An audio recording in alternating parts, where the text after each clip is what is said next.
Episode 11 కొత్త నిర్ణయం. ఇంటికి వెళ్లే దారి స్పష్టంగా కనిపిస్తోంది. అదే సమయంలో పక్కనే మెరిసే కొత్త ద్వారం మూగగా పిలుస్తున్నట్టుంది. చిన్ను ముందుగా మాట్లాడాడు. మన ఇంటివాళ్లు మన కోసం ఎదురు చూస్తున్నారు. నేహ ఆలోచిస్తూ అంది. అది నిజమే. కాని ఈ ద్వారం మనకు ఇంకేదో నేర్పాలనుకుంటున్నట్టు ఉంది. ఆర్య ఇద్దరినీ చూసి అన్నాడు. ఇక్కడ మనం నేర్చుకున్నది ఇప్పటికే చాలా ఉంది. కానీ భయపడకుండా ముందుకు వెళ్లడం కూడా ఒక పాఠమే. ముగ్గురూ నిశ్శబ్దంగా నిలబడ్డారు.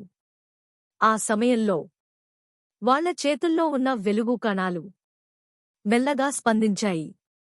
అవి కొత్త ద్వారం వైపు మరింత ప్రకాశించాయి. అప్పుడే ఆ చెట్టు స్వరం మళ్లీ వినిపించింది. ఎంపిక తప్పు కాదు. భయం లేకుండా చేసిన నిర్ణయమే సరైనది. చిన్ను లోతుగా ఊపిరి పీల్చాడు. నాకు భయం ఉంది. కాని ఆ భయాన్ని నేను నియంత్రించగలను. నేహ చిరునవ్వుతో అంది. మనమంతా కలిసి ఉంటే ఏ దారైనా సురక్షితమే.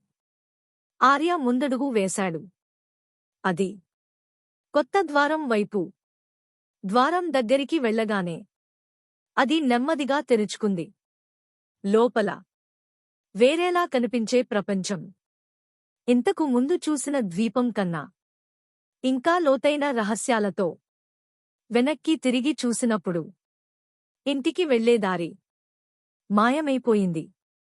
ఇప్పుడు వెనక్కి వెళ్లే మార్గం లేదు. ముందు ఉన్న ఈ కొత్త ప్రయాణం ఏ పరీక్ష తీసుకురాబోతోందో